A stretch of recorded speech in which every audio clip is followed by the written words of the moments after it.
In this video, we'll be taking a look at 5 NBA games happening on December 31st, 2025, and providing you with free team picks and total picks for each one of those games, so 10 picks in total. Welcome back to Cash Out Sports. Let's dive right into it. Oh, and don't forget to subscribe and to click the bell icon to get notified as soon as these videos get released, so that you have more time to plan out your bets as we provide these videos on a daily basis. I can guarantee that you'll have all the important information that you'll need on these 5 NBA games after fully watching this video. One more thing before we start: if you would like to gain access to our best exclusive sports picks to take your journey to the next level, then check out our Patreon in the link down below, where we offer our best single picks, parlay picks, and much more. Now let's get started. New York Knicks versus San Antonio Spurs. The Knicks are still without Josh Hart, Landry Shamet, and Mitchell Robinson, so they are walking into this one a bit patched together again. The Spurs have ruled out Devin Vassell, and Stephen Castle is sitting in that awkward questionable slot that coaches hate to plan around. New York has been one of the hotter teams in the league for a while, with 3 straight wins and 4 victories in the last 5, which is no small thing with this many bodies missing. They already handled San Antonio 124-113 in that NBA Cup final matchup, so there is a recent memory of success here, even if the circumstances were unique. The flip side is that the Spurs have mostly been trending up since that meeting, only to walk into this one off an ugly loss to the Cavaliers that probably left a bad taste in the locker room. Here is the thing: the Knicks have been surviving a lot of injury noise, but at some point you start to wonder when the bill comes due. They have as many as 5 players potentially out here, including Hart and Robinson, and that kind of depth drain can finally show up on a tricky spot like New Year's Eve on the road. This is the first time these two see each other again after that Cup final night, with New York lifting the trophy, and you can pretty much guarantee the home team has circled this as a chance to get one back. San Antonio's recent losses to Cleveland and Utah were not pretty, and the effort level looked flat at times. The bit of good news for them is that they stay home, and the Knicks have been only middling away from Madison Square Garden at 7-7 straight up. Victor Wembanyama has been back in the starting lineup for a couple of games now, and his minutes creeping north of the 30 mark should help him build rhythm as the calendar turns. Without Robinson, New York suddenly feels a little light on size and fouls to throw at Wembanyama near the rim, and it is easy to imagine him asserting himself in the paint if he gets comfortable early. History does not exactly make the Knicks feel at home here either. They are 1-10 straight up across their last 11 visits to San Antonio, which is a rough trend no matter how you slice it. On top of that, they have not treated spread backers kindly lately, with 7 straight non-covers and just 2 covers in the last 7 meetings with the Spurs. So you end up in a spot where Jalen Brunson feels like the main lifeline for New York. Unless he goes completely nuclear, the door is wide open for a narrow San Antonio win that still gets it done for anyone laying a small number with the home side. As our first pick for this matchup, the San Antonio Spurs to win and cover the spread as favorites is our full game side pick. The New York Knicks are averaging 120.1 points on 47.9% shooting from the field and allowing 112.9 points on 46% shooting. They are hitting 37.9% of their three-point attempts and 79.1% from the free throw line. They allow 36.5% shooting from deep and pull down 46.2 rebounds per game, which gives them plenty of extra chances to turn misses into points. The San Antonio Spurs are averaging 120.4 points on 48.6% shooting and allowing 113.6 points on 46.6% shooting. They are knocking down 36.7% of their threes and 79% at the stripe. On defense, they are allowing 36.2% shooting from beyond the arc and grabbing 45.9 rebounds per night. When you put those profiles next to each other, you basically see 2 teams that can both score at a high clip and both give up enough clean looks to keep opponents happy. Each side sits around the 120-point mark offensively and is conceding just over 113, which usually spells trouble for anyone rooting for a low-scoring grinder. The strong percentages from 3 and from the free throw line on both sides mean that even short stretches of hot shooting can turn into big combined totals in a hurry. Rebounding numbers are nearly even and both are strong, so there should be no shortage of second chance opportunities, which again leans toward more scoring, not less. Factor in Wembanyama's growing role offensively and the Knicks' willingness to let the ball fly from deep, and you are looking at a matchup where pace plus efficiency can work together. Even if one team hits a cold patch, the other has the offensive floor to keep the scoreboard ticking. which usually keeps the total in a healthy range all night. All of that nudges the expectation toward a game that has a very realistic shot of landing above a typical projected number for this kind of high-scoring statistical pairing. As our second pick for this matchup, over the projected total is our full game total pick. New Orleans Pelicans versus Chicago Bulls. The Pelicans are still missing a couple of key pieces in DeJounte Murray and Herbert Jones, while the Bulls have ruled out Josh Giddey, Kobe White, Zach Collins, and Trenton Flowers, among others. So on paper, both teams are banged up, but Chicago looks especially gutted here. New Orleans has dropped 4 straight, so the recent form looks ugly, but that narrow loss to the red-hot Knicks on Monday at least showed they are still competing. They were right there against a team playing near the top of the league, which makes this matchup with a skeleton version of the Bulls feel very different. Chicago might be the side with the better short-term record, but with so many starters sitting, that edge fades quickly. Here is the catch. I am not exactly racing to lay points with a Pelicans group that is just 2-11 straight up on the road. That is a brutal away record, and it usually screams stay cautious when you see them as favorites. Still, the Bulls have basically lost half their team overnight due to injuries, including, as the original write-up framed it, arguably their best player in Giddey. When you pull that much talent and usage out of any rotation, the floor drops fast. These teams just played a couple of weeks ago, and the Pelicans won by 10 points while closing as 4.5-point underdogs. That kind of result matters when you are now asking the same matchup, with Chicago even more shorthanded, to suddenly flip the script. The Bulls have already shown serious scoring issues in their losses, and going into this one with such a thin group suggests those struggles are more likely to worsen than magically disappear. New Orleans has taken 4 straight against Chicago and 7 of the last 9 overall, so the head-to-head history also leans in their direction. With the line sitting basically at a pick'em, you are not being asked to clear a big margin, just to trust that the healthier, more intact roster can outlast a second-string Bulls squad. Given the injuries and recent matchup history, siding with the Pelicans to get this one done makes sense, even if their road record makes you wince a bit. As our first pick for this matchup, the New Orleans Pelicans to win and cover the spread as favorites is our full game side pick. The New Orleans Pelicans are averaging 115.5 points on 46.4% shooting and allowing 122.8 points on 48.9% shooting. They are hitting 34.4% from 3 and 79.3% at the free throw line. They allow opponents to shoot 35.6% from deep, and they collect 43.3 rebounds per game. So you have a team that scores reasonably well, but also gives up a lot of efficient looks on the other end, which usually suggests pace and points. The Chicago Bulls, at least in the numbers, are averaging 119.7 points on 47.8% shooting and allowing 123 points on 48% shooting. They are knocking down 36.6% from beyond the arc and 78.3% from the stripe.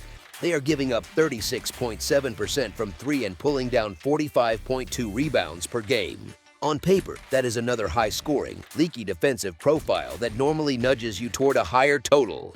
Here is where the situation changes the story a bit. Those offensive averages for Chicago were built with a far more complete roster than the one they are rolling out here.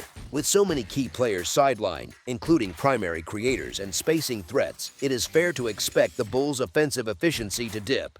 We have already seen that in their losses, where scoring has become a real problem, and going even deeper into the bench rarely fixes that. The Pelicans have had their own issues, but if they are facing a Bulls lineup that struggles to generate good looks and is forced into tougher shots late in the clock, this game can slow down and feel, even if the pace numbers do not crater. Missed shots plus less polished offensive sets often drag games into more grindy stretches, with longer empty trips and fewer explosive runs. Rebounding numbers suggest both teams can end possessions well enough, so you might not get endless second-chance scoring to prop the total up.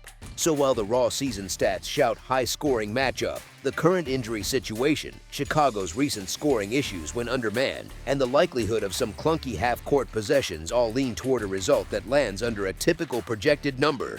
It would not be shocking to see stretches where both teams stall for a bit instead of trading buckets all night. As our second pick for this matchup, under the projected total is our full game total pick.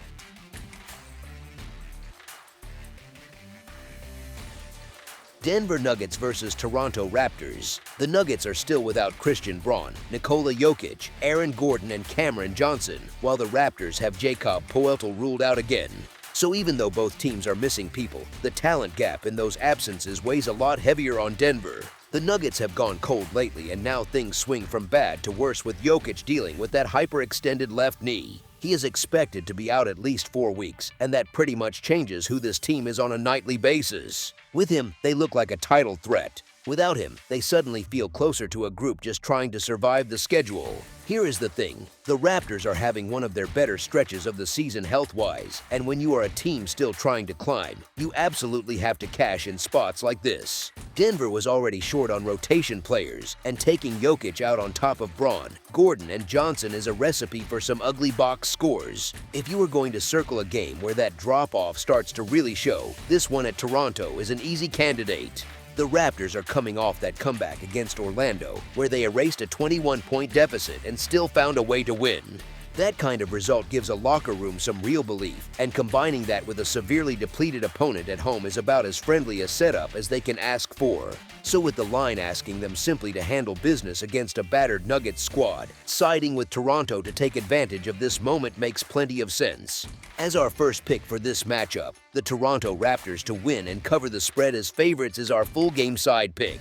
The Denver Nuggets are averaging 125.2 points on 51.5% shooting and allowing 116.6 points on 47% shooting. They are hitting 40.6% from beyond the arc and 82% at the free throw line.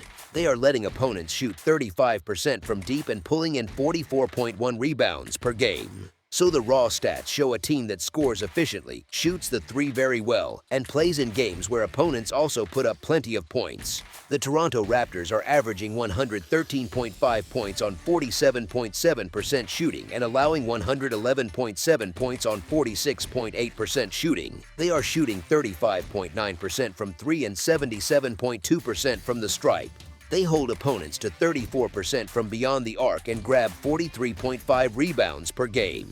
That profile still points to solid offense and a defense that is decent but not smothering. Put those two stat lines side by side and you get one offense living well above 120 points per game with elite efficiency against another that scores comfortably in the low 100s and gives up just over 111. Both teams rebound well enough to keep possessions going, and both allow opponents to shoot at respectable clips, which usually helps a total stay alive throughout the game. Even if Denver's scoring softens a bit without Jokic, the baseline they have set, combined with Toronto's solid shooting numbers, still leans toward a matchup where the overall points can climb past a typical projected number rather than stall. As our second pick for this matchup, over the projected total is our full game total pick. Washington Wizards versus Milwaukee Bucks. The Wizards are still short a few bodies, with Corey Kispert, Cam Whitmore, and Keyshawn George all ruled out. The Bucks are in a much better spot health-wise, with only Taurean Prince listed as out indefinitely. These teams have already seen each other twice this season, each side holding serve at home. The most recent one was that 129-126 Wizards win on December 1st, which showed they can at least hang with Milwaukee's talent when things break right. The Bucks still open as heavy favorites here, which is not shocking, but it does pile a lot of respect on a group that has not exactly been the model of night-to-night consistency. The Wizards have quietly been playing much better basketball lately, but funny enough, that is not even the main reason to grab the points. This is more about the Bucks than the Wizards. Milwaukee is starting to turn things around and is almost fully healthy, which sounds great, but the on-court product has still swung from sharp to sloppy a little too often. Until they string together cleaner efforts and show they can step on a lesser opponent for 4 quarters, laying a big number feels more like a leap of faith than a smart habit. Washington has already shown it can keep things close against this opponent, and if they get anything like the version that stole that December meeting, they can absolutely stay within a generous spread. You do not even need them to pull the upset outright, just to keep the game somewhat close at the end, as the original thought put it. Given the gap between how the Bucks are priced and how reliably they cover, backing the Wizards with the points fits the situation better than trusting Milwaukee to win in a blowout. As our first pick for this matchup, the Washington Wizards to cover the spread as underdogs is our full game side pick. The The Washington Wizards are averaging 112.6 points on 46.3% shooting and allowing 126.1 points on 47.5% shooting. They are shooting 36% from beyond the arc and 75% from the free throw line. They are giving up 36.9% shooting from deep and pulling down 45.6 rebounds per game. The Milwaukee Bucks are averaging 113 points on 48.7% shooting and allowing 116.2 points on 47% shooting. They are hitting 39.7% of their threes and 72.5% from the stripe. They are allowing 35.6% shooting from long range and grabbing 40 rebounds per game. At first glance, you see big points allowed on both sides, and it is easy to assume a flat-out track meet. But look a little closer. Washington scores only 112.6 points per night despite playing in all these high-scoring games, and Milwaukee sits at 113 points per game on its side. If the total is posted with these defensive numbers in mind, it can drift into a range where even a lively offensive night still lands short. The Wizards give up a ton, but their own offense is streaky enough that long dry spells are always on the table. If the Bucks build a cushion, they can lean into more half-court sets, slow things down a bit and force Washington to grind through their defense instead of running freely. Fewer easy transition chances and more possessions decided late in the shot clock quietly pull the scoring curve downward. Rebounding also plays a role. Washington's strong work on the glass at 45.6 boards per game can help close out possessions and limit some of Milwaukee's second-chance splashes.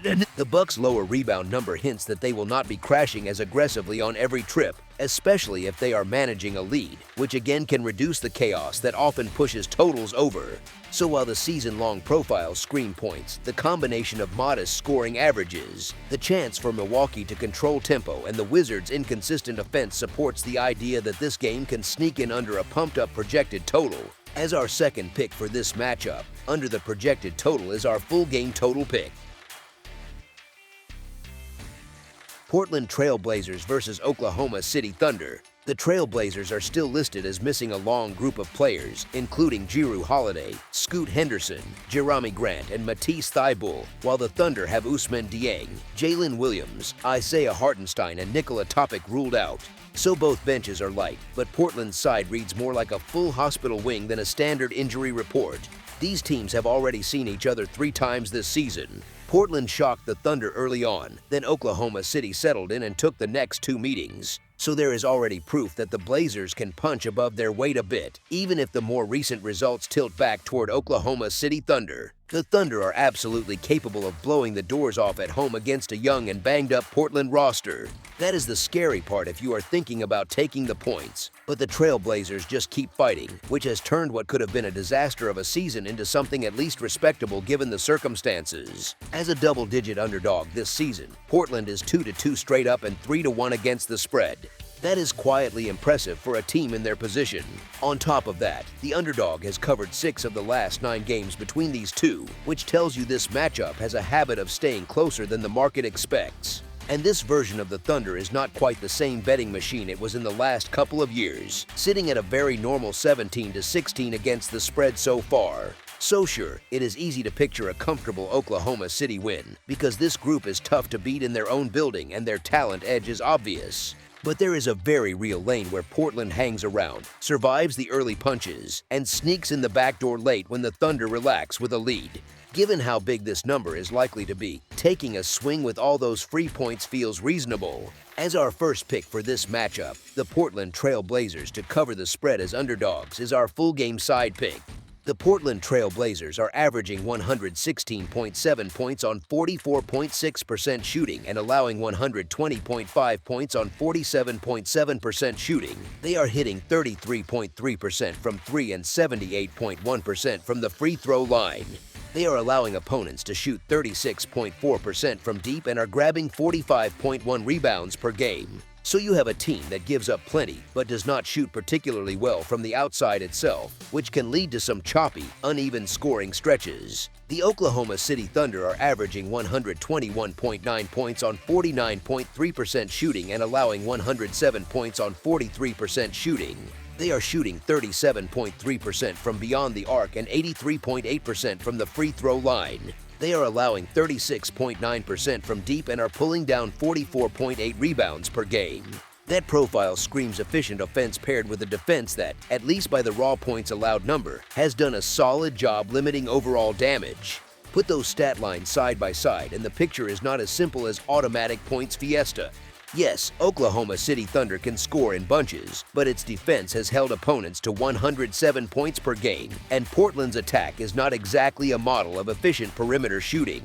If the Thunder defense shows up and forces the Blazers into tougher looks, you can get long pockets of missed shots that slow the overall scoring pace. There is also the blowout script. If Oklahoma City does stretch this out, there is a good chance the tempo cools in the second half with rotations getting deeper and possessions becoming a little more casual.